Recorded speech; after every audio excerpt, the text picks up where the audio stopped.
বড় দিনের বড় ধামাকা, অশুভের বিনাশ করতে শিব রূপে হাজির হলো প্রলয় রূপী রাঙা।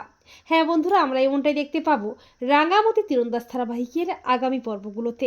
শ্যামের চক্রান্তে লাগানো জঙ্গলের আগুন থেকে ঝুমুরকে বাঁচাতে গিয়ে রাঙার ফিরে আসে না। সত্যজিৎ ও তার পুলিশ টিম তন্ন তন্ন করে খুঁজতে থাকে, কিন্তু কোথাও পায় না রাঙার বডি। আর রাঙাকে হারিয়ে প্রমিতা ভীষণ অসুস্থ হয়ে পড়ে। প্রমিতা পাগলের মতো হয়ে যায়। আর একলব্য তো কোনো মতেই মেনে নিতে পারে না যে তার রাঙা আর বেঁচে নেই। একলব্য শোকে বিধ্বস্ত হয়ে যায়।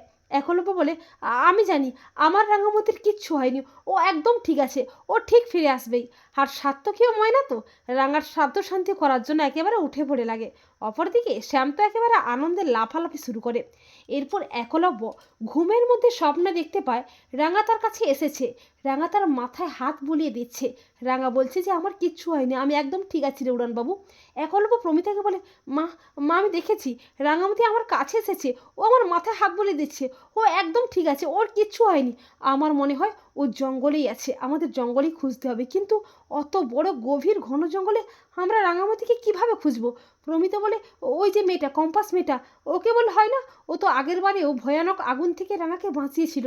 ও তো অনেক কিছু আবিষ্কার করতে পারে, ওই পারবে আমার রাঙাকে খুঁজে বের করতে। সত্যজিৎ কম্পাসকে ফোন করে সবটা জানায়। কম্পাস তার ট্র্যাকিং ডিভাইস দিয়ে দেখতে পায় রাঙা পাহাড়ি মেয়েদের সাজে নতুন রূপে ময়ূরের মতো ঝর্ণার ধারে নেচে বেড়াচ্ছে। রাঙাকে দেখে সবাই চমকে ওঠে।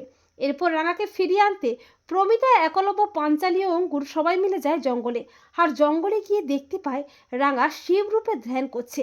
প্রমিতা বলে, কি হলো? কম্পাসের ট্র্যাকিং ডিভাইসে যে মেয়েটিকে দেখলাম সে যদি রাঙা হয়, তাহলে এই মেয়েটিকে? প্রলয়রূপী শিবরূপী রাঙা বলে, মহাপ্রলয় আসছে, এবারে হবে অশুভ শক্তির বিনাশ।